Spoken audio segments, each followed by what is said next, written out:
का बच्चा दिखता नहीं है क्या? हफीज का बच्चा तो तू है, तुमको नहीं दिखता है। ओए मुझे हफीज का बच्चा मुझे हाथ लगाता है। हाँ लगाता हूँ मैं तुझे। हफीज का बच्चा बोलता है। चल तेरे को देखता हूँ मैं। मर गए साहब।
हेलो मिस्टर केडी पाठक, मैं इंडियन एम्बेसी से राव बोल रहा हूँ।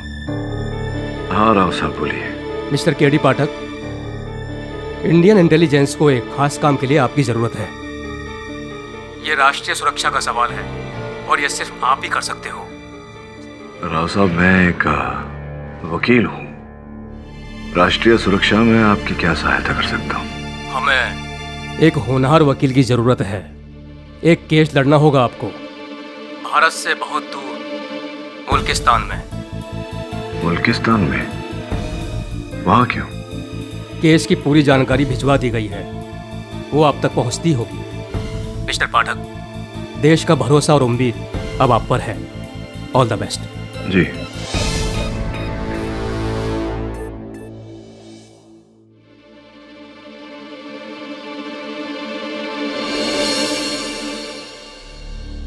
मिस्टर केडी, अब तक तो आपको पता लग गया है कि केस को लड़ने के लिए आपको मुल्किस्तान जाना है। जी मिस्टर राव का फोन आया था, कह रहे थे कि इसकी सारी जानकारी आपसे मिलेगी। ये रही इस केस की सारी जानकारी।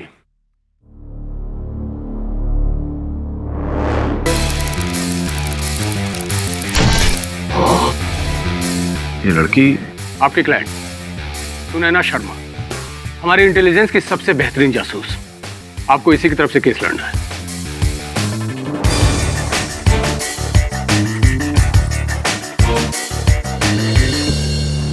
केस के बारे में थोड़ा समझा दीजिए। मुल्किस्तान में हक्मी परिवार काफी रईस और सफल व्यापारी है। हींग, किशमिश, ऊनी कपड़े, ये सारी चीजें वो बाहर के देशों में एक्सपोर्ट करता है। हमारे यहाँ भी परिवार और व्यापार फरजाम हक में चलाता है। उसका एक खास नेचर मैं आपको बता दूं, काफी शौकीन और अय्याश टाइप का आदमी है। आज से ठीक 3 महीने पहले हमारी इंटेलिजेंस टीम को यह खबर मिली थी कि फरजाम भारत में हमले के लिए पैसे डाल रहा है, लेकिन अफसोस हमारे पास कोई ठोस सबूत नहीं था और इसकी सही जानकारी के लिए हमें जरूरत थी एक काबिल जासूस की। तो हमारी नजर में सुनैना से बेहतर कोई और नहीं था। तो सुनैना अपना नाम बदलकर गुलनाज के नाम से फरजान के घर में नौकरानी का काम करने लगी। मिस्टर केडी, परसों तक तो हमारा मिशन बिल्कुल सही चल रहा था। पता नहीं कैसे एकाएक फरजाम का खून हो गया।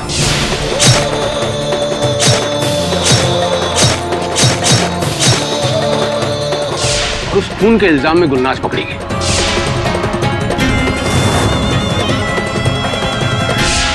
लेकिन हमें पूरा यकीन है कि कहीं ना कहीं कुछ गड़बड़ है। गुलनाज को कोई फंसा रहा है। मिस्टर पाठक, हमारी मुश्किल यह है कि भारत सरकार इस मामले में हमारी कोई मदद नहीं कर सकती, क्योंकि हमारे इंटेलिजेंस में भेदी के अपने कुछ रूल्स होते हैं। जैसे रूल नंबर 1, भारत सरकार का उनसे कोई भी ताल्लुकात नहीं होता, न बताने के लिए और न जताने के लिए। और रूल नंबर 2, भेदी की मौत तक भी भेदी का भेद नहीं खुल सकता।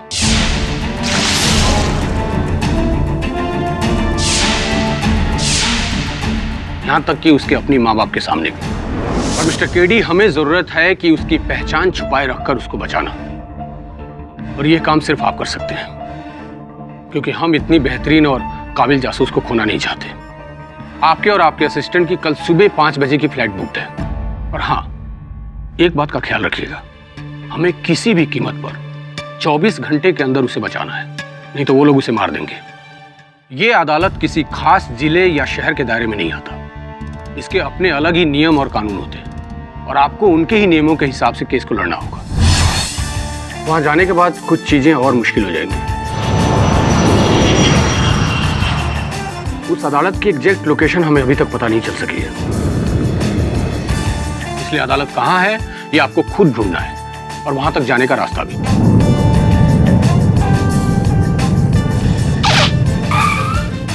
और हाँ, एक बात का ख्याल आप जरूर रखिएगा कि सुनैना की असलियत किसी भी कीमत पर खुलनी नहीं चाहिए। एक और आखिरी बात, वहां पहुंचने के बाद आप किसी भी वजह से हम तक पहुंचने की कोशिश नहीं कर सकते, और नहीं अपने लिंक दिखा सकते। ओके।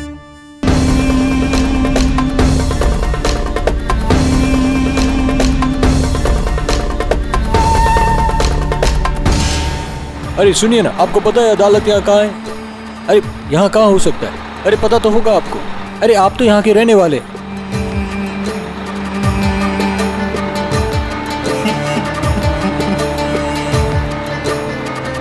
क्या हुआ, नहीं बताया? सो कोई भी अदालत के बारे में बताने के लिए तैयार ही नहीं है।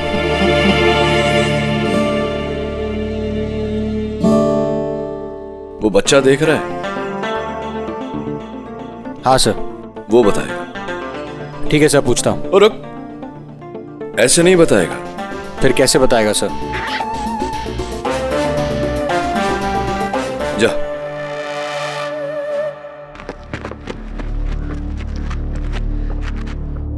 ओ बच्चे मेरी बात सुनो। बच्चे, यहाँ पे अदालत कहाँ है?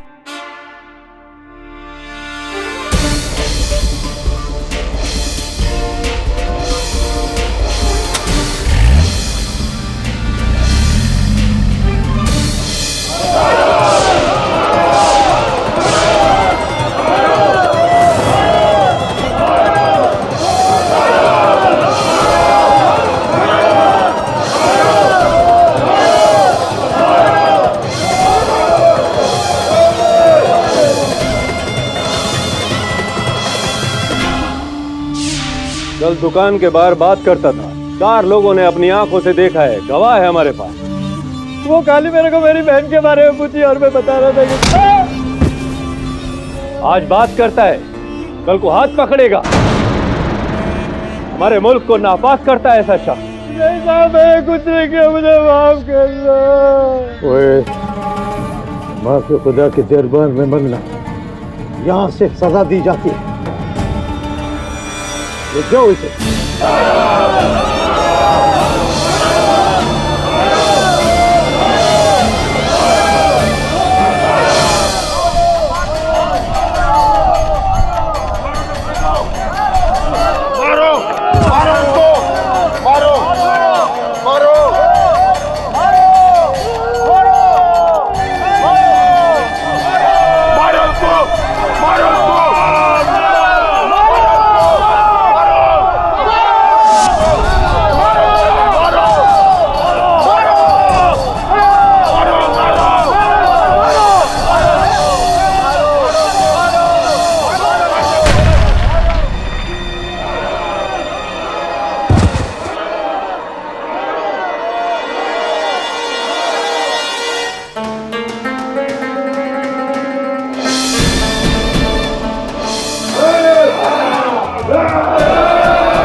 बुलाया जाए।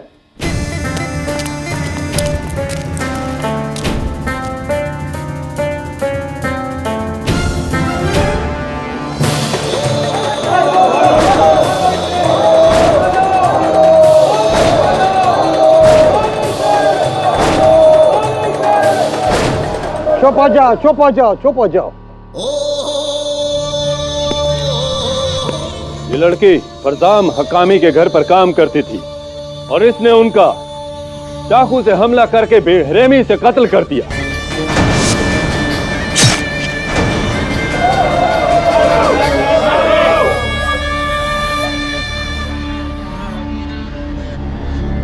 इसे बेड़ियों से जकड़कर घसीटते हुए सड़क पर ले जाया जाए।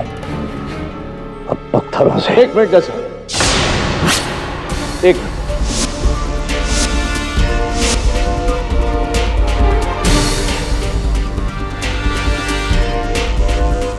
आपके फैसले के बीच मुझे बोलने का हक तो है नहीं, फिर भी मैं चाहूंगा कि आप फैसला सुनाएं उससे पहले इस लड़की के पक्ष में जो दलील है वो सुन लें।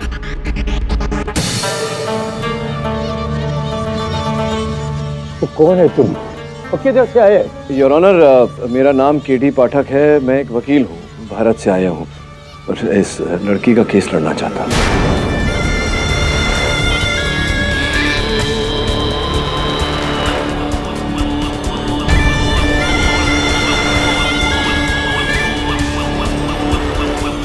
ओए, ओनर अपने घर में रखो। भारत से आया, भारत से केस लड़ेगा? अरे हम केस समझ चुका है, पूरा केस समझ चुका है। तुम जाओ, घूमो फिरो, खाओ पियो, इधर अपना वक्त खराब मत करो। लेकिन जज साहब, मेरी दो बातें तो सुन लीजिए। नहीं मानेगा, उठा के बाहर भेजो से।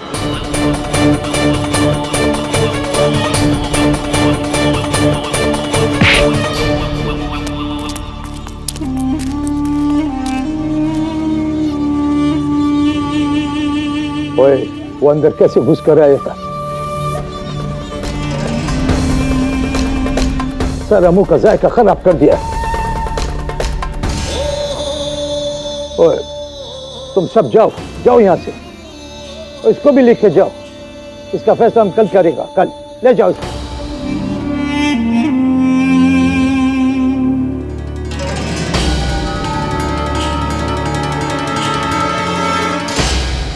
सच हम यहाँ आ गए। अब तक तो वो लोग बंदूक लेकर हमें ढूंढने निकल गए होंगे और जज साहब हमें खुद धमकी दे रहे थे।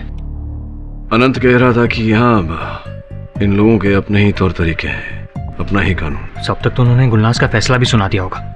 अब क्या करेंगे हम?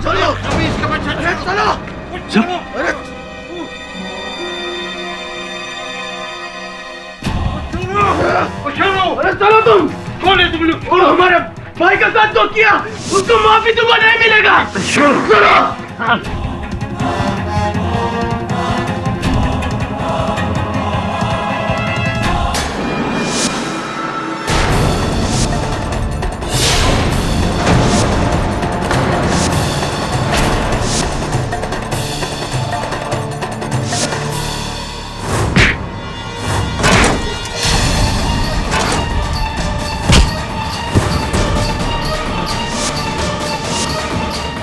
रुक जाइए, छोड़ दीजिए इसे।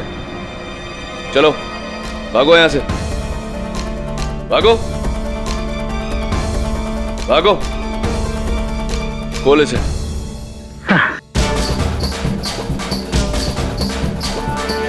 ओह, ओह।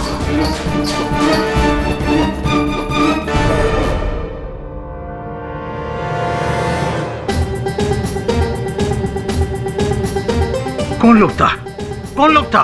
जज साहब, अरे हमारे हाथ में बंदूक होता ना, साले को गोली मार देते हम।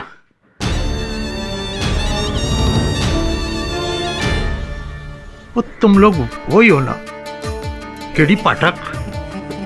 एक बात हमारी समझ में नहीं आया, तुम जैसा पढ़ा लिखा वकील हमारे मुल्किस्तान में एक मामूली से नौकर को बचाने के लिए आया, क्यों?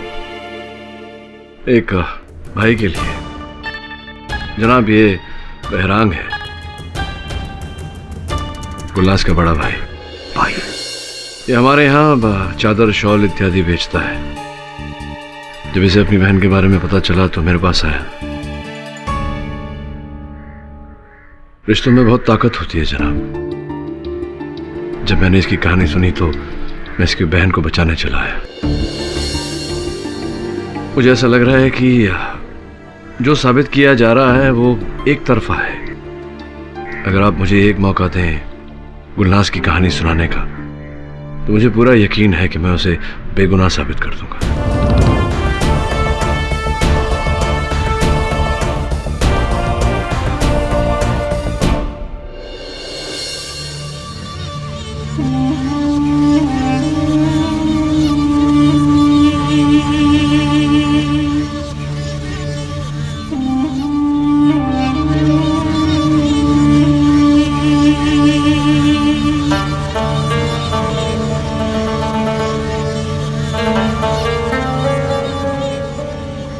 क्या हुआ जनाब?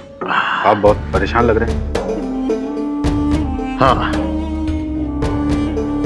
वो इमरान के भाई और उसके चमचे ने आज हमारे ऊपर हमला किया।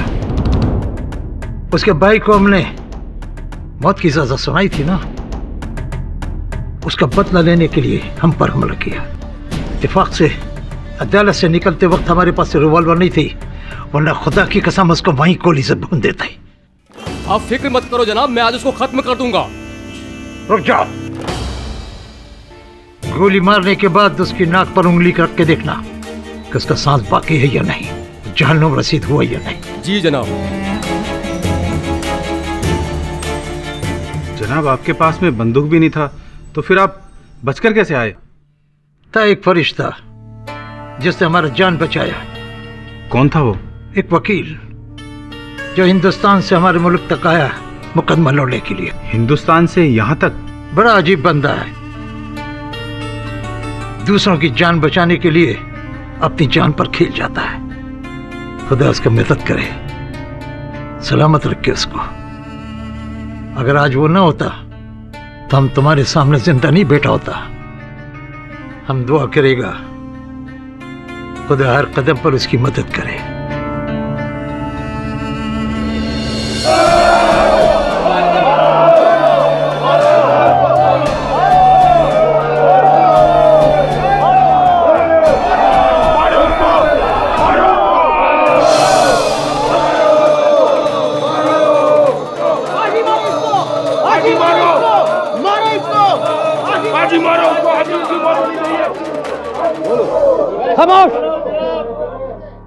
ओए मुंसिफ आजम, फैसला सुनाओ जल्दी जल्दी, ताकि शैतान को खत्म कर दे।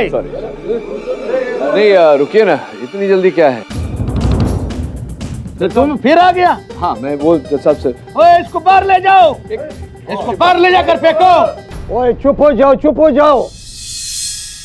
ये भारत से आया इस लड़की का जान बचाने का, और वो जो उसके साथ में खड़ा है ना लड़का, वो इसका भाई है। और कल ये इसने भी हमारा जान बचाया था। कसम है खुदा का, मन करता है इसको एक और मौका दिया जाए। ओए अब कुछ बेस नहीं होगा, ले जाओ इसको और गोली से उड़ा दो। खाने दो इसका गोश्त शहबाज को। नहीं, वो तो खा ही लेंगे, लेकिन देखिए अल्लाह भी अपने बंदे को एक आखिरी मौका देता है। आप भी अगर मुझे एक आखिरी, बाकी अदालत आपकी है, कानून आपका है, मर्जी आपकी।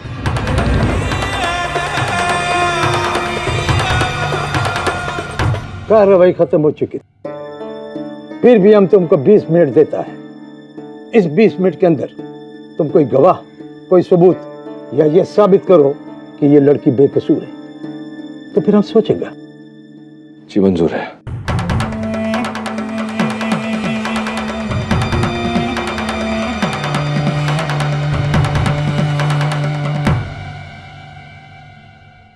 अभी सब लोग बैठो, बैठ जाओ, बैठो। गुलनाज, घबराओ मत। जनाब को बताओ कि कत्ल के समय तुम कहाँ थी। गुलनाज, खून के समय तुम कहाँ थी, क्या कर रही थी? अगर ये लड़की बेकसूर है, इसे कत्ल नहीं किया, तो ये चिल्ला चिल्ला कर अपना बेगुनाही का सबूत देती। केडी साहब अपना भी वक्त जाया करता है और हमारा भी वक्त जाया करता है। जाओ अपना मुल्क में जाओ, उधर वकीली दिखाओ। मैं आपके पहले गवाह से कुछ सवाल करना चाहूंगा। ओ वकील, जो कुछ पूछना है जल्दी जल्दी पूछो। हमको इस लड़की का कत्ल करके ही चैन मिलेगा। जी सब जल्दी जल्दी पूछता हूँ। तो ये हकामी साहब जो हैं वो आपको कैसे पुकारते हैं? वो क्या बोल के बुलाता था? वो कितना अहमक सवाल पूछते हैं तुम हमसे। कोई हम चाचा है तो हमको चाचा ही बोलेगा, चूचू नहीं। हाँ चाचा ही तो बोलेगा। तो चाचा जी ये बताइए कि हकामी साहब के साथ एक दिन में कितनी बार आपकी मुलाकात होती है? कैसा अजीब बात पूछता है। एक घर में रहता है, कितना बार मिलता है, कितना बार नहीं मिलता है, उसका हिसाब किताब रखेगा।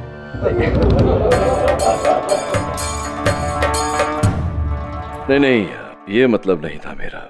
ये बताइए कि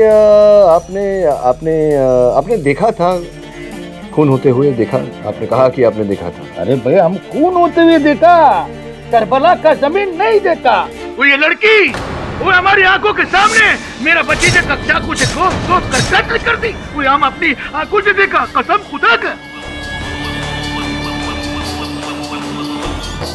आपने अपनी आंखों से इस लड़की को आपके भतीजे के सीने में छुरा घोंपते हुए देखा। तो क्या खून के समय, खून के वक्त क्या पहना हुआ था खूनी ने? तुम लोग क्या पहनते हैं? वो बुर्का पहना था। बुर्का में था। तो जिस औरत ने हत्या की या जिस व्यक्ति ने, आपने देख के ही, बुर्के को देख के अंदाजा लगा लिया कि वो गुलनाज ही, क्योंकि इनका चेहरा तो दिखा नहीं होगा ना आपको बुर्के। अंदाजा है आप? ये अंदाजा कैसे बात करता है तुम? नहीं तो पहचाना कैसे आपने कि वो गुलनाज ही? औरत को पहचानने के लिए हमको देखने का जरूरत नहीं है, उसका हाथ का अंगूठी देखकर हम पहचान लिया।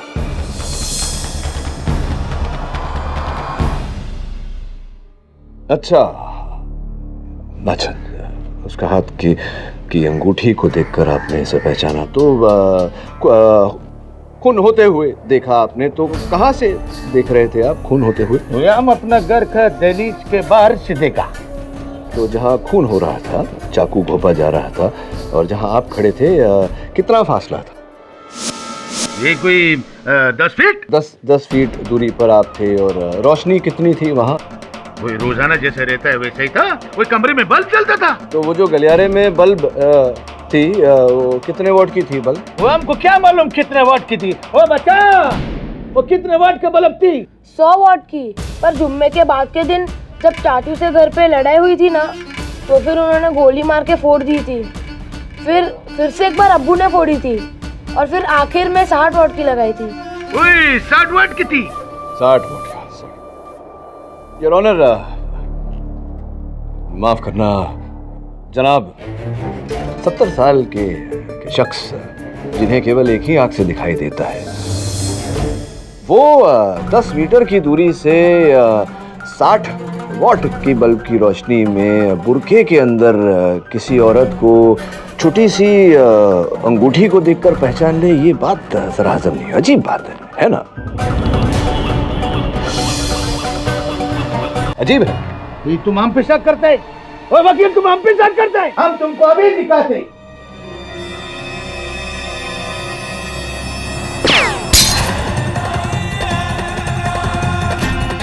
अभी तुमको यकीन हुआ?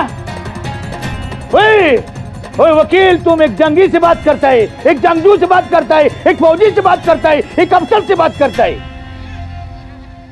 क्षमा चाहता हूँ, और कोई शक था भी तो आपकी निशानीबाजी देख करके अब कोई शक नहीं रहा मेरे मन में। बस एक आखिरी सवाल करना चाहता हूँ आपसे।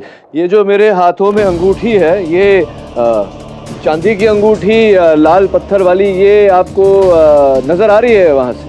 साफ दिखता है। लाल पत्थर, बड़ा पत्थर। लाल पत्थर, बड़ा पत्थर। ये जनाब चांदी की नहीं, सोने की अंगूठी है। और जिस पत्थर को ये लाल कह रहे हैं वो पीला पत्थर है। तो तो मुझे ऐसा लग रहा है कि निशानेबाजी करने में और बुरके में किसी औरत को पहचानने में बहुत फर्क होता है। शायद इनसे वही भूल हुई होगी। आप बैठिए।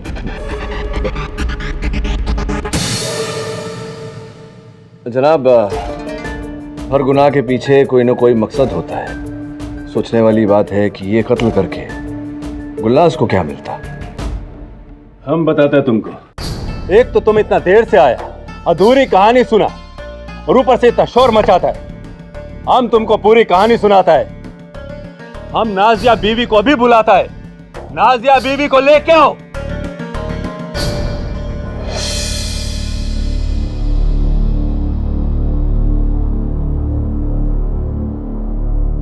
आइए नाजिया बीवी। ये जनाब केडी हैं। इनको बताओ कि कत्ल होने के 2 दिन पहले घर में क्या क्या हुआ था। जनाब, फरजान साहब उस शाम बहुत गुस्से में थे। उन्होंने छोटी सी गलती के लिए गुलनाज को बहुत मारा और इस औरत ने उसका बदला लेना चाहा। लेना क्या चाहा? ले लिया। उसने अपने मालिक का कत्ल कर दिया और उसकी चश्मदीद गवाह है नाजिया बीबी। पूछो, क्या सवाल पूछना, पूछो इससे। कैसे पहचाना आपने इन्हें? हमने इसे भागते हुए देखा।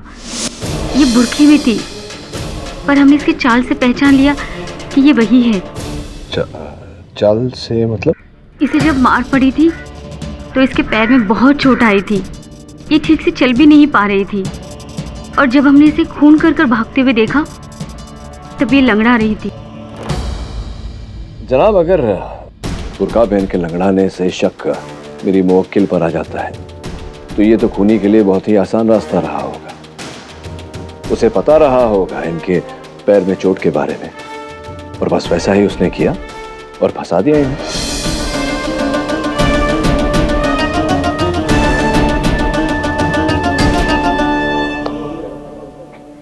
चलिए, कोई बात नहीं। उस शाम जो हुआ वो ठीक से समझने की कोशिश करते हैं। तो कहाँ थी? आपने कहा आप बावर्ची खाने में थी। उसके कुछ देर बाद ही खून हुआ। कितने बज रहे थे तब? समय क्या हो रहा था? करीब 7। सारे मेहमान खाना खा के जा चुके थे और हम दोनों ने साथ में बर्तन साफ किए। हाँ, 7 बज रहे होंगे। 7 बजे होंगे। और फिर क्या हुआ?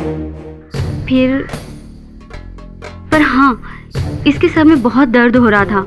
हमने इसे आराम करने के लिए कहा और ये भंडार खाने में चली गई। क्यों?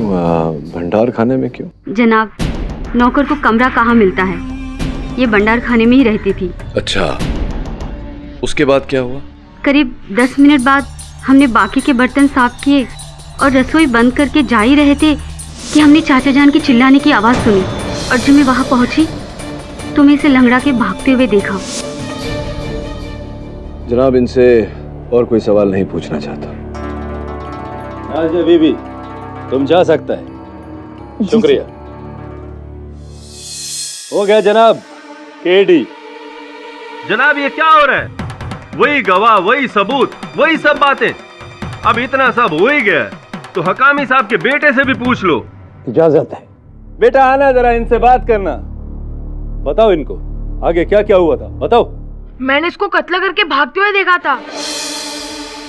भागते हुए क्या, मैंने उसको पकड़ा भी, पर मुझे धकेल कर अंदर चली गई और अंदर से दरवाजा बंद कर लिया।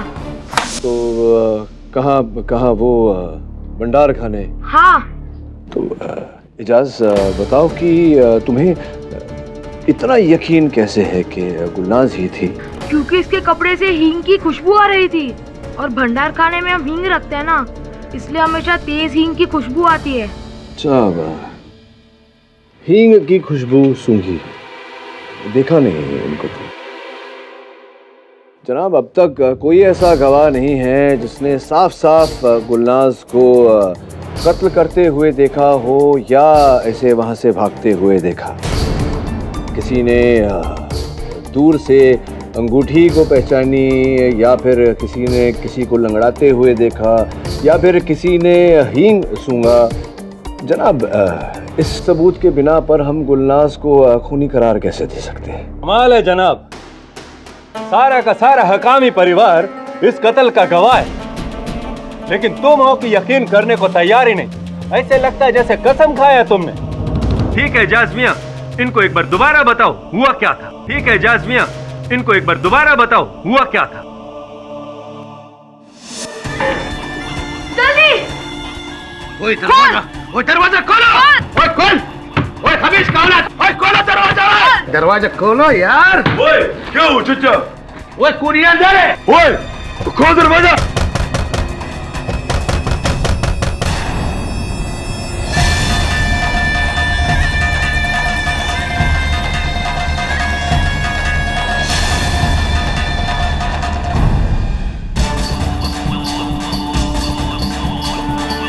ओए खत्म कर दो इसको!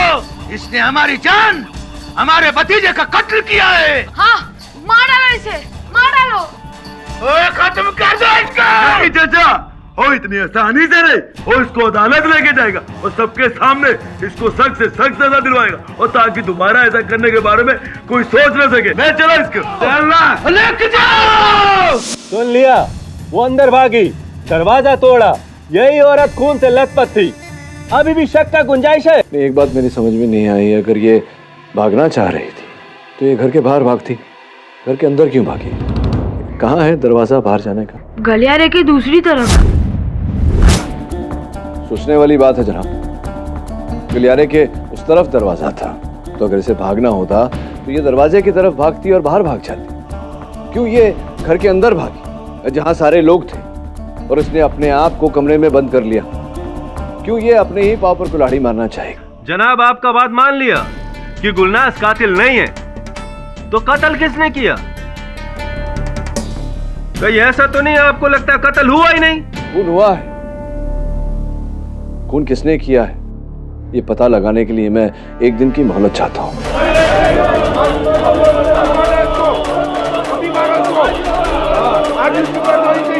देखिए जनाब, अगर ऐसा नहीं किया तो एक बेगुनाह को न बचा पाओ, और एक बेगुनाह को सजा देने का काम हम जिंदगी भर उठाते रहे। प्लीज। ओए चुप हो जाओ, बैठ जाओ। यहां फैसला हम करेगा। जो आदमी 20 मिनट के अंदर इतना कर सकता है तो उसको एक मौका और दिया जाए।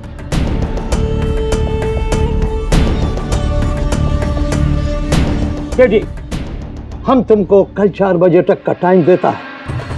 अगर कल 4 बजे तक तुमने कोई पुख्ता सबूत पेश नहीं किया तो फिर हम पुराने सबूतों के बिना पर पुराना फैसला सुनाएगा। मंजूर? जी मंजूर है। तो फिर इस लड़की को कल तक काल कोठरी में रखा जाए। ले जाओ इसे।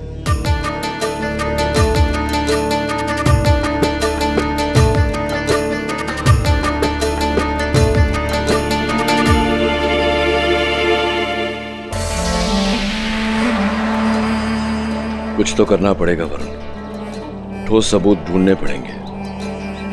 मुझे समझ में नहीं आ रहा, अगर उसने ये खून किया नहीं तो चुप क्यों है? खून के समय कहाँ थी वो?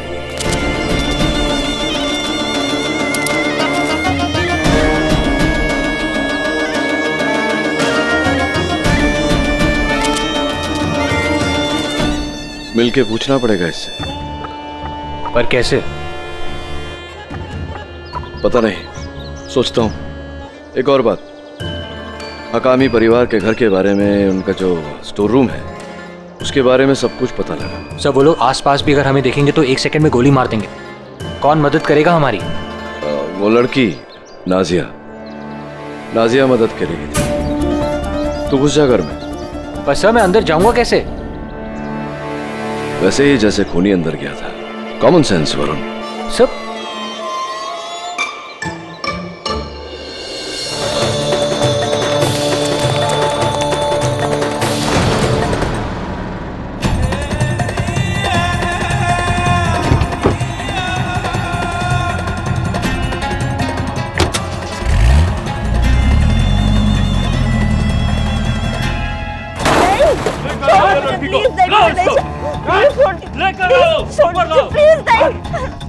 खुदा के लिए जाने दो मुझे।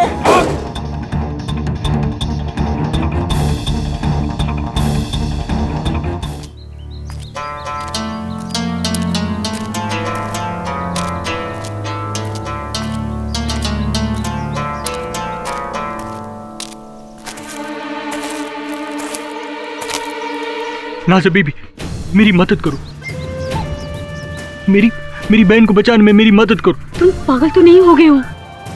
अगर मुझे किसी ने देख लिया कि मैं किसी अनजान आदमी से बात भी कर रही हूँ तो हम दोनों को मार देंगे। यहाँ चारों तरफ दुश्मन है, मैं कुछ नहीं कर सकती। नहीं नहीं नहीं नाज़ा बीबी, ऐसा मत बोलो। सिर्फ तुम ही हो जो हमारी मदद कर सकती हो। मैं कुछ नहीं कर सकती, तुम चले जाओ यहाँ से। नाज़ा बीबी, अपनी दोस्त को बचाने के लिए भी नहीं।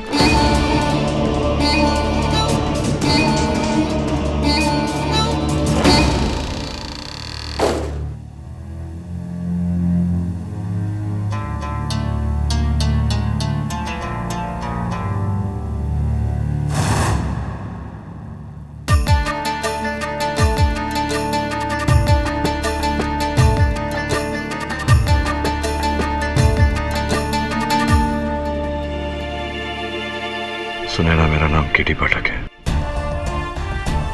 मुझे हिंदुस्तान से भेजा गया है तुम्हें बचाने के लिए। मैं जानता हूं तुमने किसी का खून नहीं किया, निर्दोष हो तुम।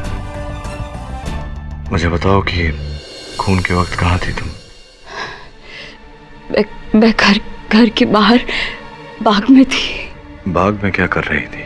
मैं हर शाम को बाग में जाती थी और यहाँ की सारी जानकारी इंटेलिजेंस टीम तक पहुंचाती थी।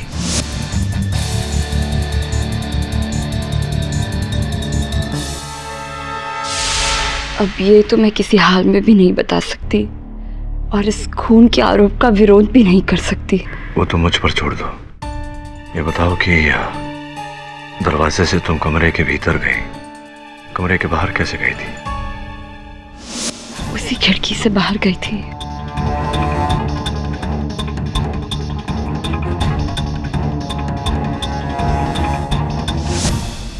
क्या हुआ था उस शाम? पता नहीं, मैं वाकई में नहीं जानती। उस खून के बारे में मैं वाकई में कुछ नहीं जानती। उस दिन वैसे भी घर में बहुत सारी चीजें हो रही थी और मेरा ध्यान बस उस जानकारी को भिजवाने में ही लगा हुआ था। सरदर्द के बहाने मैं कमरे में गई, फिर दरवाजा बंद कर दिया ताकि किसी को शक ना हो।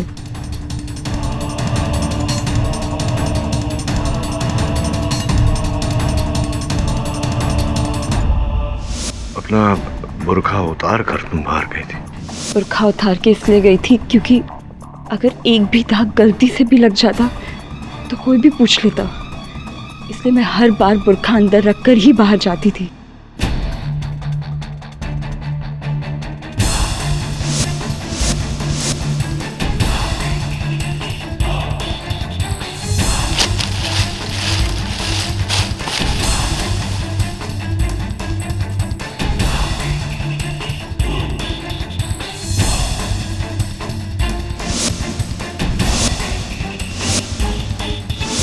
मैं अपना काम ही कर रही थी कि अचानक से मैंने उसी खिड़की में से किसी को बाहर निकलते हुए देखा और बस कुछ ही पल भर में वो परछाई अंधेरे में कहीं खो गई।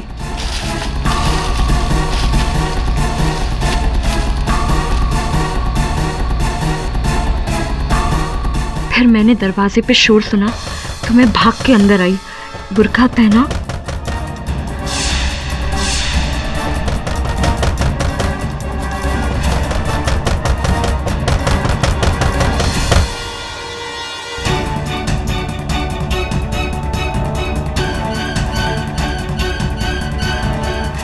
फिर उन्हें वो चाकू कमरे के अंदर ही मिला। आपने किसी को खिड़की से कूदते हुए देखा था, किसी को अंदर जाते हुए देखा था?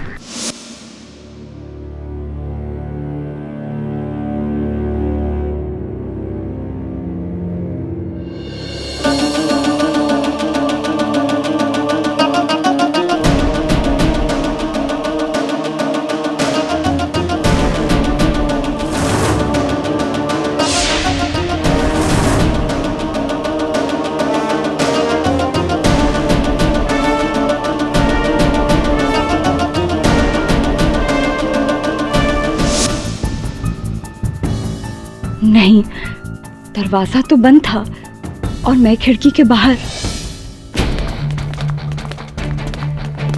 मैं 2 महीनों से फरजाम हकामी पर नजर रखे हुई थी। हमें इस बात का पूरा यकीन था कि हमारे मुल्क के दुश्मनों को हथियार और योजनाओं के लिए हकामी के व्यापार से ही पैसे दिए जाते हैं, पर उसे पकड़ने के लिए मैं कोई पुख्ता सबूत और सही मौके के इंतजार में थी।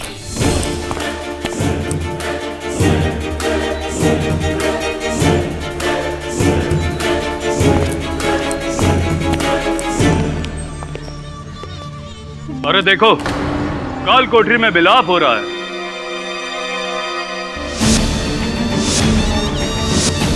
अरे ये तो वही वकील है। यकीन नहीं आता कि बकरा अपनी गर्दन खुद कसाई के हाथ में देने आ गया। क्या बात है, आज हलाल खाएंगे।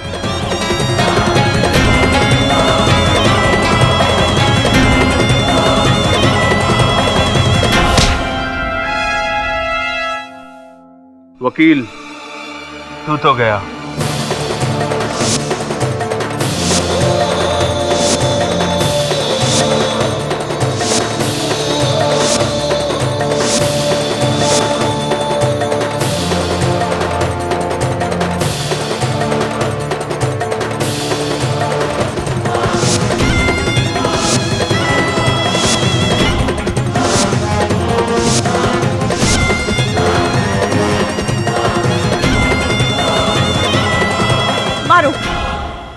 मार डालो इसे, पर याद रखना मेरा भाई जानता है कि ये वकील मुझसे मिलने आया था, और उसे पता चल जाएगा कि तुम सब ने मिलकर इसका कत्ल किया है। मार डालो इसे। ठीक कह रही है जनाब, ये अगर हमने इसे मार दिया तो हम भी शक के घेरे में आ जाएंगे।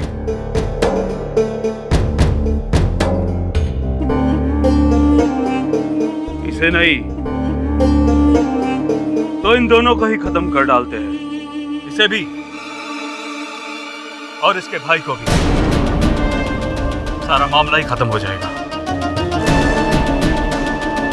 चलो ले चलो इसको।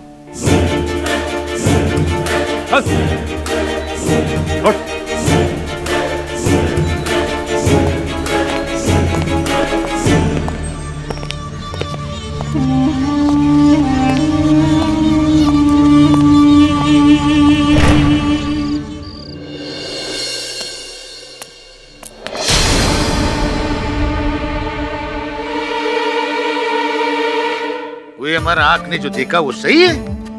वला आलम आजकल हमारा आँख क्या क्या देखते। ला होल वला को बता इल्ला बिल्लाह।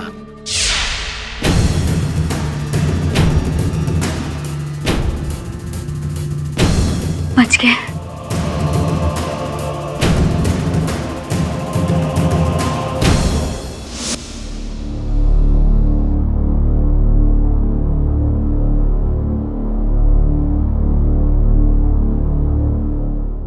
खून यहाँ हुआ था। ओए नाज़िया भी, वो इधर क्या करती है तू? जी, मैं वो कमरा साफ करने आई थी। तो जब जनाब ही नहीं रहे तो कमरा काहे को साफ करती? क्यों अपना वक्त बर्बाद करती? वो भूख से हमारा जान जा रही है। जाओ हमारे लिए दस्तरखान बिछाओ। जी। सुनो, तुम घर में बुर्का पहन के क्यों घूमती है?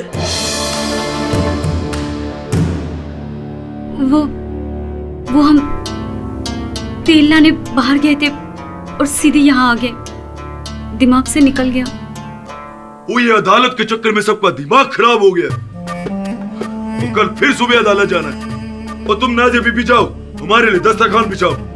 अब चलिए, मैं अभी खाना लगा देती हूँ। जल्दी आओ, हमको भूख लगी है।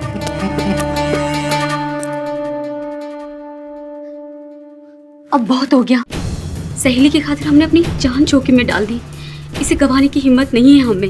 अब आप चली जाइए, नहीं तो ये लोग हम दोनों को जिंदा गाड़ देंगे।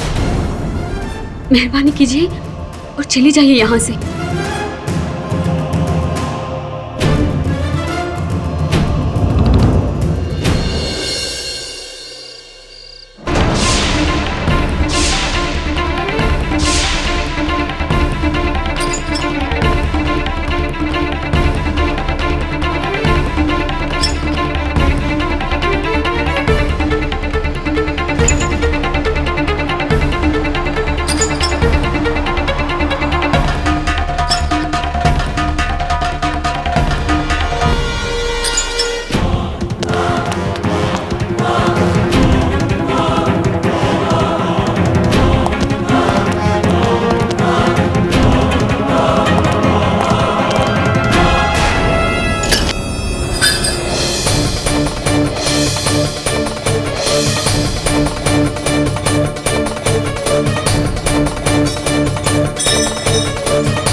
बहुत मजा आया, पूरा जश्न देखा हमने।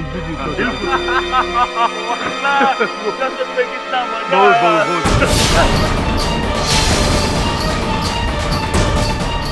मुल्ला किधर गई? या अल्लाह कैदी भाग गई? यही गई होगी, यही गई होगी। ढूंढो उसे। चलो।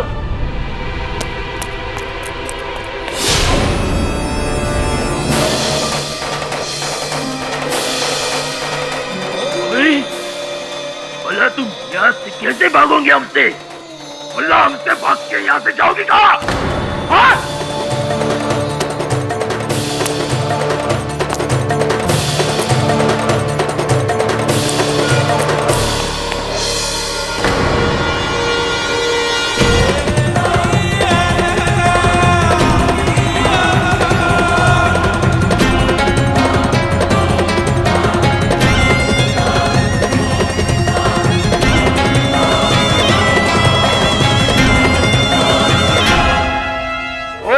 कहाँ भागेगी? बता कहाँ तक भागेगी? छोड़ दो मुझे। क्या करता? ले चल अंदर। चल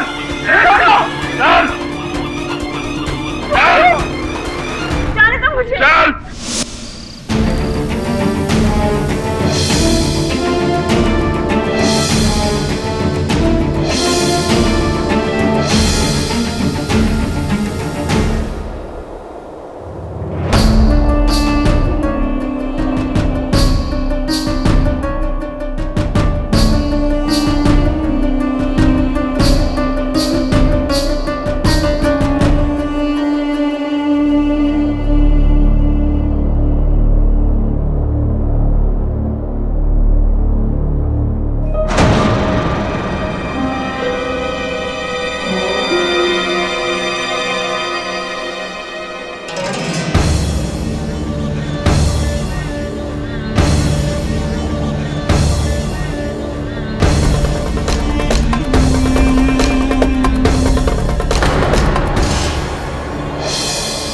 अगर इन्होंने इसे फाइल देते हुए देख लिया तो ये लोग इसे भी मार देंगे। मैं ही फाइल लेके भागता हूँ।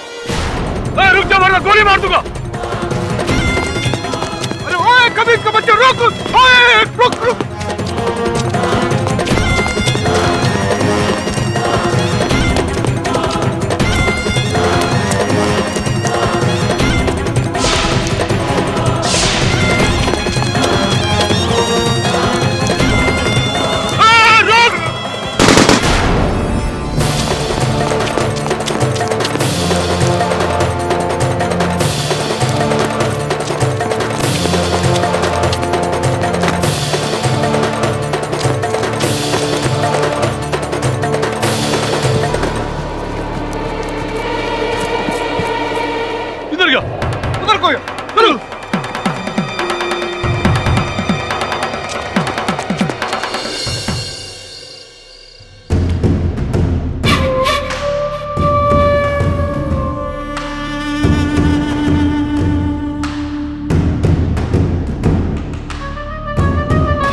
बच्चों के साथ ही खेलते रहेंगे या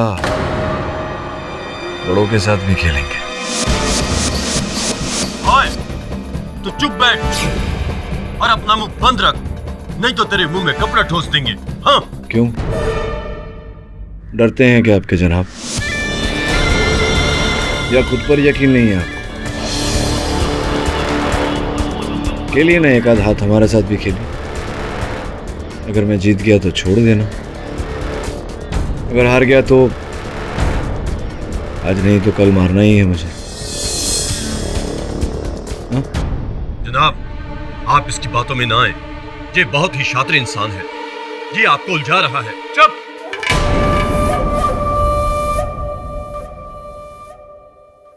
हमारे फैसले हम खुद करेंगे।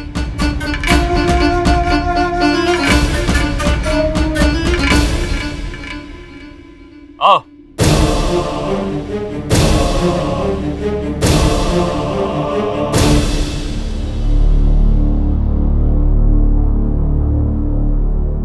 बैठ जा।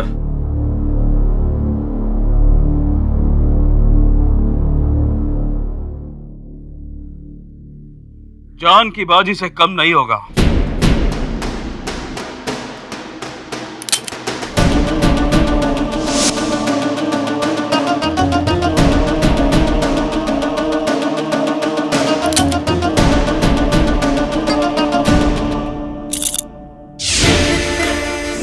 ही असूल होगा।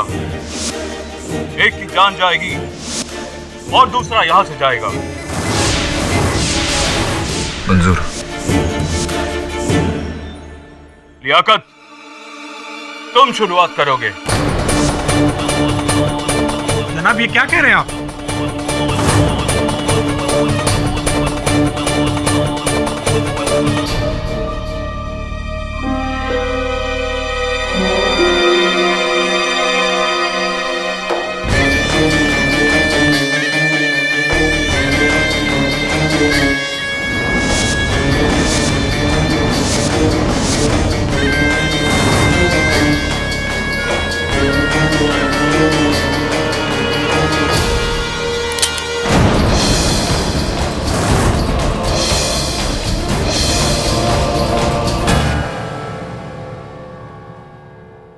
ये लो, पिस्तौल चलाने तो आती है ना?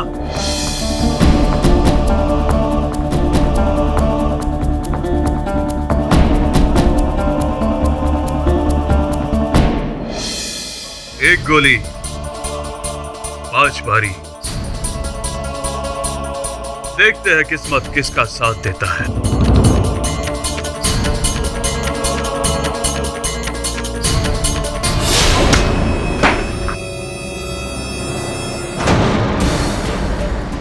पता नहीं इस चेंबर में गोली है या नहीं।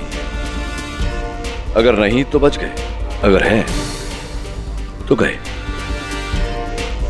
बंदूक के नीचे हो जाए तो अच्छा है। शुक्रिया। आप लोग ताश में लगे रहिए हैं आपके जनाब, और मैं जरा खुली हवा की सैर करके आते हैं। चलिए।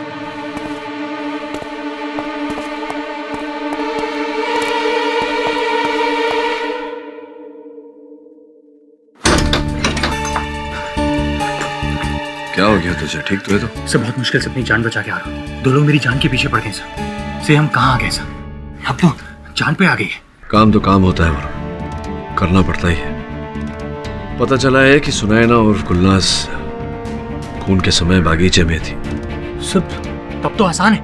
अगर ये बात कल अदालत में साबित होगी तो? नहीं बता सकते। वो बागीचे में बैठकर हिंदुस्तान की टीम को जानकारी दे रही थी। ये बात बाहर नहीं आनी चाहिए, वरना। समझ गया सर, वरना हमें से कोई भी जिंदा वापस नहीं लौटेगा। अब क्या करें सर? सुनैना को बचाने के लिए एक मोबाइल फोन की जरूरत पड़ेगी। समझाता हूं। तो पहले बता, तूने क्या जानकारी हासिल की? क्या पता चला तुझे? हाँ सर, उनके व्यापार का हिसाब पूरा खाता है सर, पर अजीब सा है सर, कुछ समझ में नहीं है। और कुछ तस्वीरें हैं सर, ये देखिए।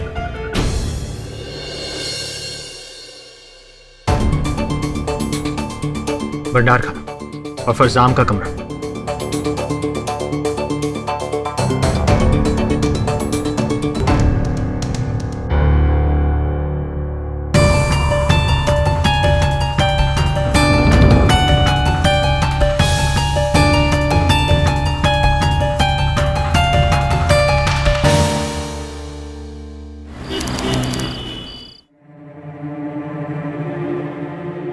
पाकिस्तान में जो दूतावास है, क्या वहाँ से कोई खबर नहीं आई? अभी तक कोई खबर नहीं आई है सर। मैं जानना चाहता हूँ कि आज अदालत में क्या हुआ। माफ़ी चाहता हूँ सर, उन्हें तो कोई जानकारी नहीं है। यहाँ तक कि वो ये भी नहीं जानते कि वो अदालत की कार्रवाई कहाँ हो रही है। पर सर, केडी ने उस जगह का पता लगा लिया है। इतना ही नहीं, वो भीड़ को मना लिया और सुनैना का केस भी लड़ रहा है। ये साबित करो कि ये लड़की बेकसूर है। जी मंजूर है। हमें पता नहीं केडी और उसका सहायक कहाँ है। सर, हमारे किसी भी खबरी के पास केडी की कोई सूचना नहीं है सर। कहीं केडी पकड़ा तो नहीं गया? मुल्किस्तान में पकड़े जाने का मतलब सिर्फ मौत होती है। कहीं केडी को हमने वहां भेजकर कोई गलती तो नहीं कर दी? सर, एक और खतरा है जिसे शायद हम भूल रहे हैं। सर, केडी सुनैना के बारे में सब कुछ जानता है और उन लोगों ने केडी से सब कुछ उगलवा लिया तो? मुझे अनंत से रिपोर्ट मिली है। केडी इस केस की संवेदनशीलता को बड़ी अच्छी तरह से जानता है। वो कभी अपना मुंह नहीं खोलेगा। सर, उनको केडी पर पहले से ही शक हो गया था। आप तो जानते ही हैं कि वो लोग कितने निर्दयी हैं। तुम केडी पाठक को अच्छी तरह से नहीं जानते। शारीरिक यातनाएं मानसिक रूप से उसको नहीं तोड़ सकती। अगर वो उनके चंगुल में फंस भी गया तो बाहर निकलने का रास्ता वो खुद ब खुद ढूंढ लेगा। मेरी राय है कि हमें केडी की सूचना का इंतजार करना चाहिए। अरे हाँ, सुनैना के पास एक यंत्र था सूचना भेजने वाला, वो कहाँ है?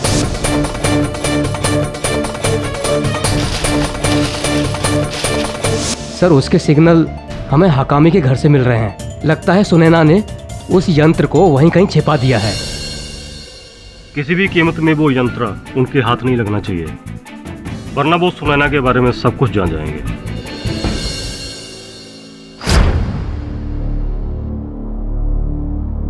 सर क्या सोच?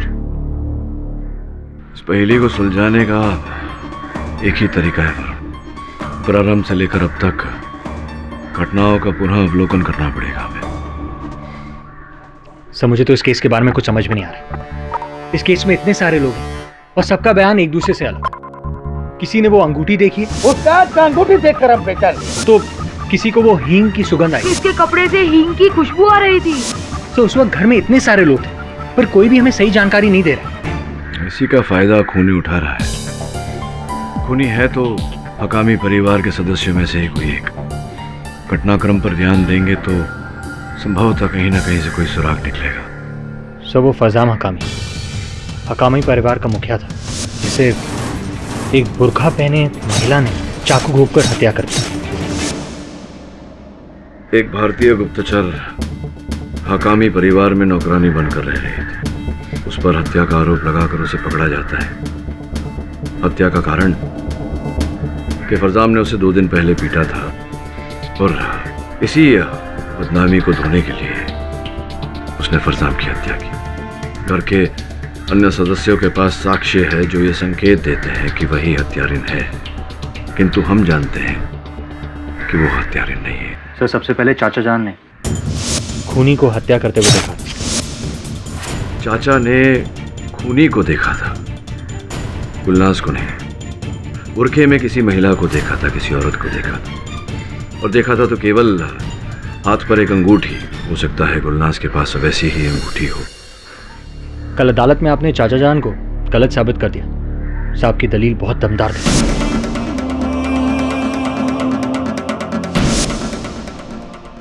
वापस आते हैं। हत्यारिन हत्या करने के बाद वहां से भागी और घर में देखती है दूसरी नौकरानी नाजिया, और वहां नाजिया को बुरखे में कोई दिखाई देता है या देती है, लंगड़ाते हो। फरजाम की पिटाई से गुलनाज की टांग में चोट लगी थी, इसीलिए वो लंगड़ा रही थी। एग्जैक्टली। नाजिया ने जिसे लंगड़ाते हुए देखा उसे ही गुलनाज समझ लिया, क्योंकि गुलनाज लंगड़ा रही थी। मेरा ऐसा मानना है कि हत्यारा जानता था कि गुलनाज लंगड़ा कर चल रही है, इसीलिए वो भी लंगड़ा कर चल रहा था, ये दर्शाने के लिए कि वो गुलनाज है। और फिर एजाज ने खूनी को पकड़ने की कोशिश की और खूनी से संघर्ष करते हुए उसे खूनी से हींग की खुशबू आई। सब गुलनाज जिस कमरे में रहती थी वहाँ हकामी परिवार हींग रखता था, इसीलिए अब एजाज को भी लगता है कि गुलनाज ही खूनी है। और फिर अरमागन, जिसने दरवाजा तोड़ा और गुलनाज को खून से सने बुरखे के साथ पकड़ा। हाँ, लेकिन गुलनाज का कहना है कि जिस समय हत्या हुई वो बाग में थी, खुफिया जानकारी भेज रही थी बाहर। संभव है कि दरवाजे से अंदर गया हो और खिड़की से बाहर गया हो, ठीक उसी तरह जैसे गुलनाज आया जाया करती थी। बस खूनी दरवाजे से अंदर कैसे आ सकता है? दरवाजा तो गुलनाज ने खिड़की से कूदने से पहले बंद कर दिया था। ठीक से कुछ भी कहना कठिन है, पर तेरी ये जो खींची हुई तस्वीर है संकेत तो इसी प्रकार का दे रही। खैर, उसके बाद गुलनाज खिड़की से कमरे में वापस आई, अपना बुर्खा पहना और ठीक उसी समय पकड़ी गई। सर खूनी का गुलनाज का भेष बदलकर फरजाम की हत्या करना हमें खूनी के बारे में 2 सुराग देता है। कैसे सुराग? एक तो ये कि वो गुलनाज के कमरे में बहुत आसानी से पहुंच सकता था, और दूसरा ये कि वो हकामी परिवार के घर से बहुत अच्छी तरह से परिचित था। इसीलिए तो कह रहा हूं वरुण कि हत्यारा बाहर से नहीं आया था। हत्यारा हकामी परिवार का ही कोई सदस्य है, जिसके पास फरजान को मारने के लिए एक ठोस कारण था। पर सर, ये कारण क्या हो सकता है? तूने जो जानकारी एकत्रित की है, संभवतः उसी में हमें कोई ठोस कारण मिल जाए। सर, आपको क्या लगता है, क्या इत्तेफाक है या फिर खूनी ने जानबूझकर वही समय चुना जब गुलनाज खुफिया जानकारी के लिए अपने कमरे से बाहर जाती थी? ये इत्तेफाक नहीं है वरुण, सोची समझी साजिश है। सर, आपको लगता है कि खूनी गुलनाज के राज के बारे में जानता था? पता नहीं पर, लेकिन अगर हत्यारा गुलनाज का राज जानता है तो गुलनाज के साथ साथ हम दोनों भी बहुत बड़ी मुसीबत में फंस गए। खैर, वो सब छोड़, इस समय तुझे एक अहम कार्य करना है। बताइए सर। सुन,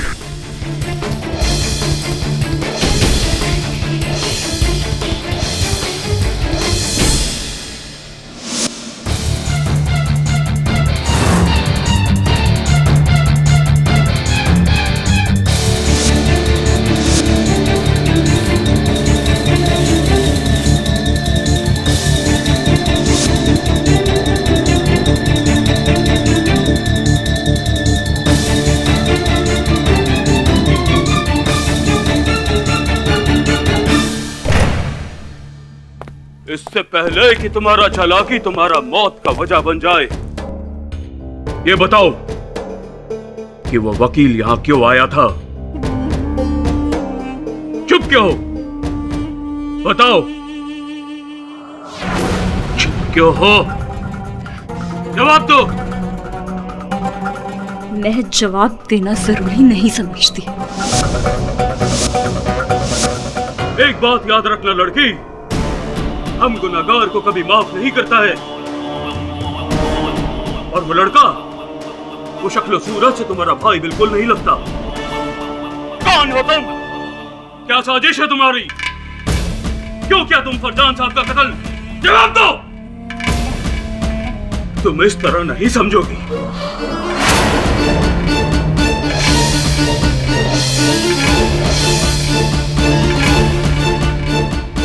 रुक जाइए जनाब, अदालत ने कल तक का वक्त दिया था, और अगर आपने इसको खत्म कर दिया तो इल्जाम आप पर ही आ जाएगा। वैसे भी वो वकील हमारी गिरफ्त से भाग चुका है। हमें जो भी करना होगा सोच समझ कर करना होगा।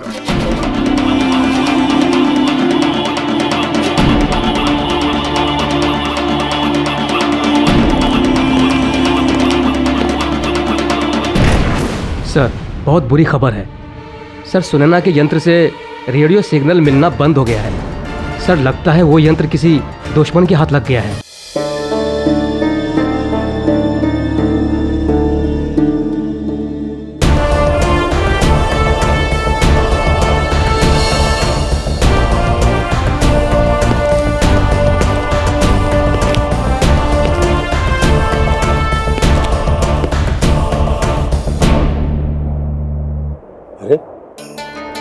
बेटी, ये क्या हुआ? तो कुछ नहीं है, थोड़ी सी मेहमान नवाजी की गई।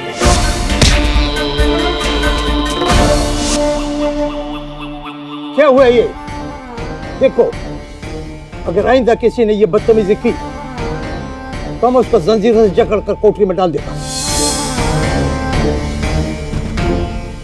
चलिए, तुम शुरू हो जाओ। मुंशी साहब, आपने जो वक्त मुझे दिया था उसमें कुछ सवाल कुछ जवाब ढूंढ लाया हूं मैं। सवालों से शुरू करता हूं। पहला सवाल ये है कि ये खून 2 दिन बाद क्यों हुआ? ये कैसा बेहुदा सवाल है? गुलनाज को बदला लेना था, उसने चाकू मारा और बदला ले लिया, बस। यही तो सवाल है कि चाकू मारा 2 दिन बाद क्यों? जिस दिन इन्हें मार पड़ी थी उस दिन भी बदला ले सकती थी, उसके अगले दिन 2 दिन बाद ही क्यों? तो मुझे ऐसा लगता है कि इस सवाल का जवाब नाजिया बीवी के पास होगा। मैं उन्हें बुलाना चाहूंगा। नाजिया बीवी को बुलाया जाए।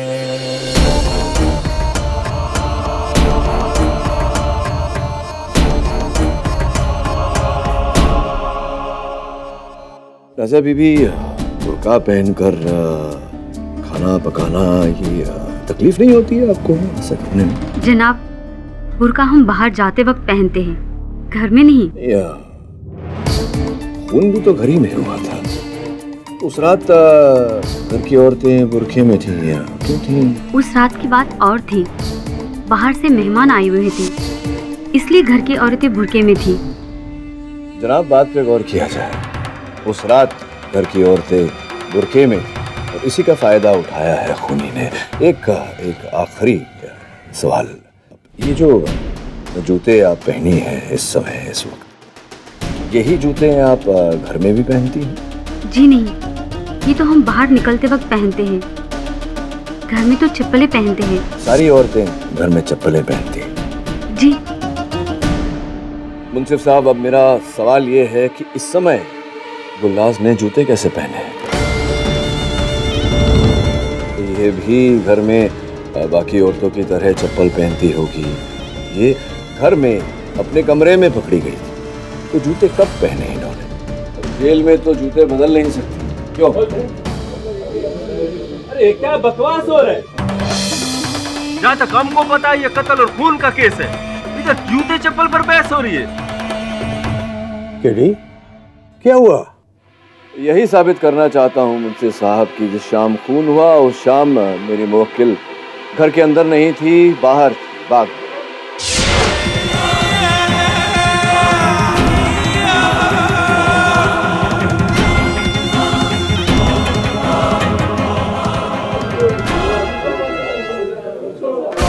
बाहर? किधर? क्यों?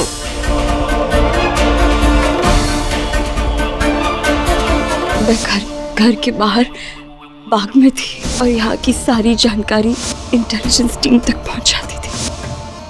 अब ये तो मैं किसी हाल में भी नहीं बता सकती। केडी, तुम खामोश क्यों है? बोलो।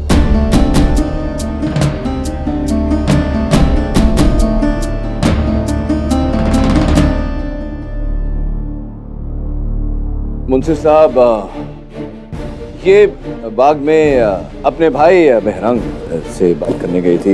इनके कमरे में हमें इनका मोबाइल फ़ोन मिला, एक ही नंबर है इस पर, आप चाहें तो चेक कर सकते हैं। ये लीजिए, आप नंबर डायल करके चेक कर लें।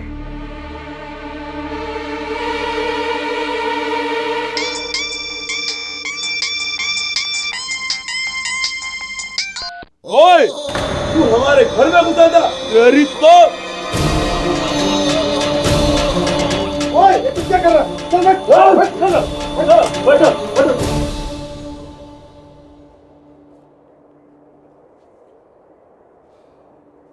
जनाब, इसीलिए गुलनाज फोन छिपा कर रखती थी ताकि इसे मारना पड़े। क्या बकवास है जनाब? अगर गुलनाज बाहर थी तो दरवाजा तोड़ने पर वो अंदर कैसे पकड़ी गई? और खूनी बाहर कैसे गया? और खूनी बाहर गया समझ में आता है, गुलनाज फिर अंदर कैसे आ गई? खिड़की से जनाब। गुलनाज का बाग में जाना, फोन करने, शोर सुन के अंदर आना और खूनी का वहां से भागना, फरार होना, ये सब उस भंडार घर की खिड़की से हुआ है। अच्छा, इसलिए खिड़की खुली थी। वही तो मैं सोचूं, इतनी ठंड में इनको हवा की क्या जरूरत पड़ी?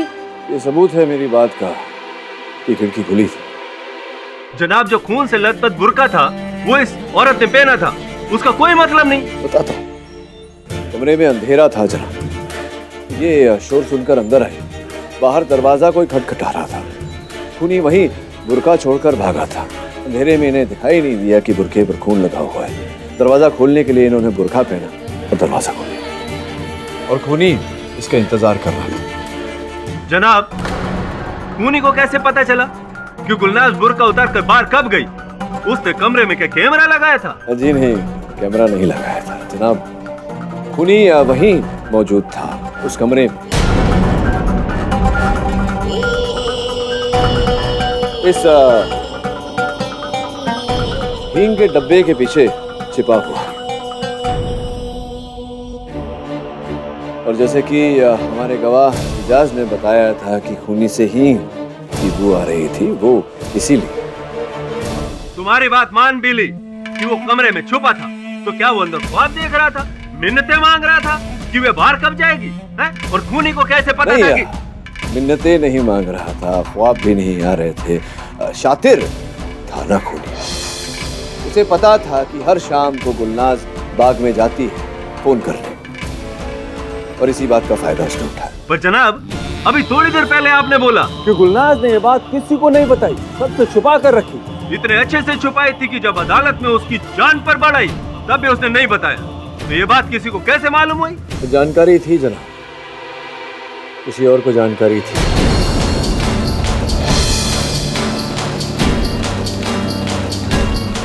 और वो जिसे जानकारी थी, वो शख्स इस समय, इस वक्त इसी अदालत में। आइए आइए आइए आइए, अब बताइए राज़िया बीवी, ये हर शाम को बाहर जाती थी बाग में, इस बात की जानकारी आपको थी ना? नहीं, मैं कुछ नहीं जानती। आप कुछ नहीं जानती? कुछ नहीं।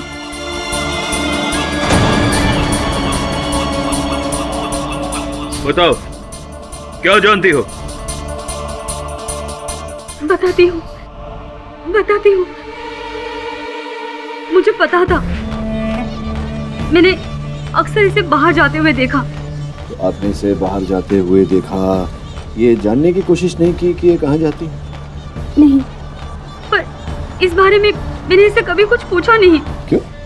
क्यों नहीं पूछा? जनाब, कोई सुंदर जवान लड़की रात के अंधेरे में बिना बुर्के के बाहर जाती है तो इसका एक ही मतलब होता है। मुझे लगता था इसका कोई आशिक होगा जिसे ये रोज चुपके से मिलने जाती है। मुझे क्या पता था इसका भाई है, पर मैंने कोई खून नहीं किया। एक मिनट जनाब, मैं आप ही की बात दोहराता हूँ।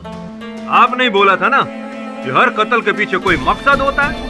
अब नादिया बीवी का क्या मकसद है इस कत्ल के पीछे, जरा बताएंगे मेरे को? कोई मकसद नहीं था, कोई मकसद नहीं था, क्योंकि ये कत्ल इन्होंने किया ही नहीं। मैं समझाता हूँ।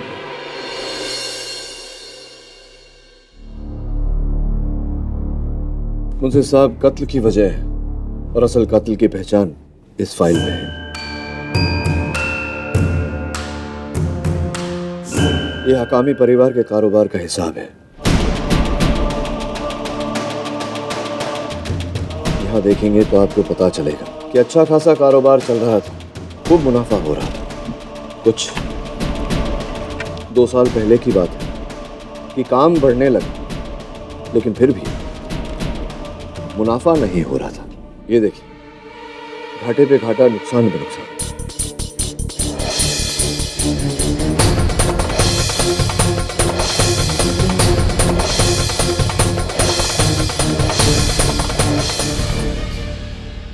ये क्या है? ऑर्डर बढ़ते गए, पैसा आता गया, मुनाफा किधर? जी, और जैसा कि कागजों से पता चलता है, पिछले कुछ महीनों से सब कुछ ठीक होने लगा, वापस मुनाफा भी होने लगा।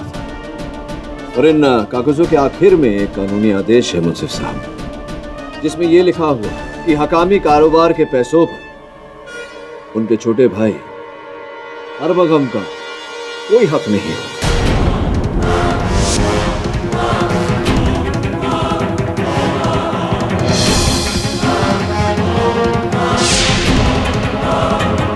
आइए आइए आइए। और तुम 2 कौड़ी का वकील, तुम मुझ पे उंगली उठाता है, मुझ पे, और तुम्हारी हैसियत क्या है? ये आपके बड़े भाई फरजान हकामी साहब ने आपको अपने कारोबार से बेदखल किया था और अदालत से आदेश भी लाए थे। क्यों किया था उन्होंने ऐसा? पागल था मेरा भाई, पागल।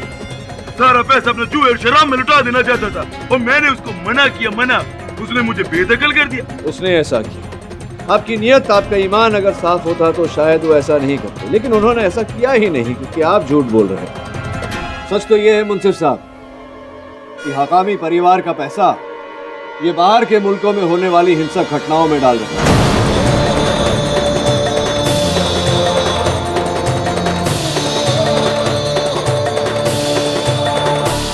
जब फरजान मकामी साहब को इस बात का पता चला तो उन्होंने इसे तुरंत अपने कारोबार से बेदखल कर दिया और उसी बात का बदला इन्होंने अपने भाई से लिया।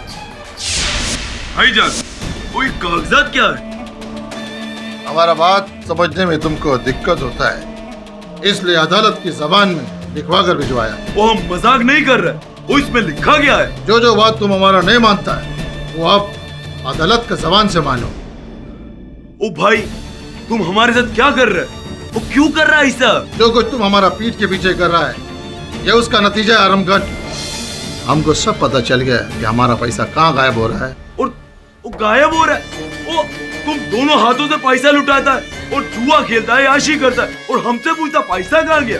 कम से कम वतन के खिलाफ तो हमारा पैसा इस्तेमाल नहीं होता है, दहशतगर्दी फैलाने के लिए तो इस्तेमाल नहीं होता है। अरे शर्म करो, ऐसा बात बोलने से पहले तुमको 10 बार सोचना पड़ता है। और तुम लोग समझने की कोशिश क्यों नहीं करता है? वो हम वतन के खिलाफ नहीं, वो वतन के लिए काम करता है। जो कानून की किताब में गुनाह है वो वतन के लिए सही कैसा हो सकता है? वो अभी हमें कोई समझ नहीं रहा है, पर आहिस्ता आहिस्ता सब समझेगा कि हम सही कर रहे हैं। समझेगा हम नहीं, समझेगा तुम। आज से हमारे कारोबार से तुमको एक ढीला भी नहीं मिलेगा। अगर तुमको पैसा चाहिए तो काम करो और कमाओ। वो हम काम करेगा? हाँ, तुम करेगा, नहीं तो अपना इंतजाम खुद कर लेना। वो हमें धमकी देने का हैसियत नहीं है तुम्हारा। अपनी जुबान को लगाम दो, बड़े खैरात नहीं चाहिए तुम्हारा। रुको, अब मुफ्त में खैरात भी नसीब नहीं होगा तुमको। कल से कारोबार नहीं, सामान लादना और पहुंचाने का काम होगा तुम्हारा, समझा तुम? नाजिया बीबी, आप बताइए मुझे साहब को कि जो गुलनाज का बाहर जाने का जो चक्कर था, इस बारे में आरमगम जी को कैसे पता चला? एक शाम छोटे साहब रसोई में आ गए, तब गुलनाज वहाँ नहीं थी। उन्होंने इसके बारे में पूछा तो मुझे बताना पड़ा। मुझे तो लगा था कि गुलनाज को बहुत मारेंगी, पर उन्होंने ये बात कभी छिड़ी ही नहीं। हाँ, क्योंकि उस रात इन्हें अपने बदले की पहली सीढ़ी नजर आ चुकी थी। अरमगम गुलनाज के आने के पहले से भंडार खाने में छुप के उसका इंतजार कर रहा है।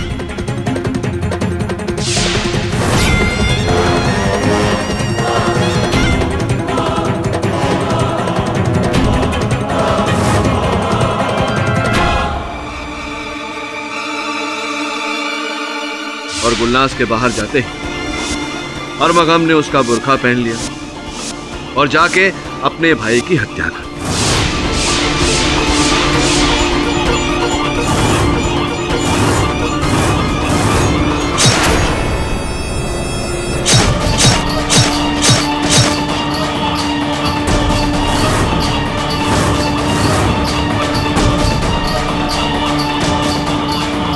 बगीचे से भागने के बाद ये दरवाजे से वापस अंदर आए और ऐसा दिखाया जैसे इन्हें कुछ पता ही नहीं, और ऊपर से खुद कमरे का दरवाजा तोड़ के अंदर आए और गुलनाज को खूनी करार देकर पकड़ लिया।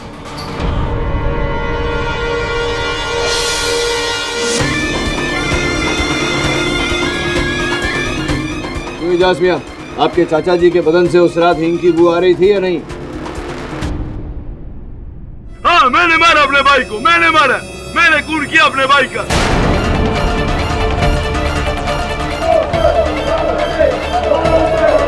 चलो जाओ। मेरा भाई मेरे को नौकर बना के रखता था। मैं अपने मुल्क के लिए काम करता था और वो सारा पैसा अपने जुआ शराब में लुटा देना चाहता था। मैं अपने मुल्किस्तान को दुनिया का सबसे ताकतवर मुल्क बनाना चाहता था, इसलिए मार डाला मैंने अपने भाई को। मुंशी साहब, एक बाले जुर्म कर चुके हैं। मैं अदालत से गुजारिश करता हूं कि मेरे मुवक्किल को बाइज्जत बरी कर दिया जाए। गवाह हूं और सबूतों को मद्देनजर रखते हुए ये अदालत गुलनाज को बाइज्जत दिया करती है और आरामगाह को कैद में रखने को हम सुला दिए।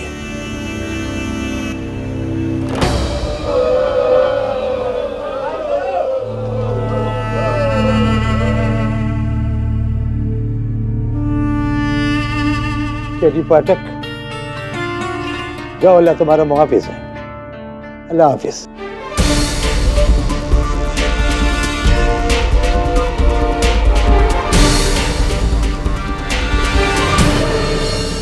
अलविदा मेरे दोस्त।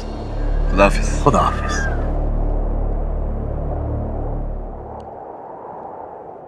भाई बहन को एक साथ देखकर बहुत अच्छा लगा। मेरे सहायक वरुण से तो मिल ही चुकी हो। जी। हे भगवान, मेरे यंत्र तो अभी भी उस घर में वहीं पे रह गए। अगर किसी के हाथ लग गए तो उन्हें 2 मिनट में पता चल जाएगा कि मैं। चिंता करने की कोई आवश्यकता नहीं। वो यंत्र हमारे पास है, सुरक्षित, और उसका श्रेय जाता है मेरे सहायक वरुण को। बड़ी चतुराई से अपनी जान पे खेल के ये वो यंत्र वहां से निकाल कर।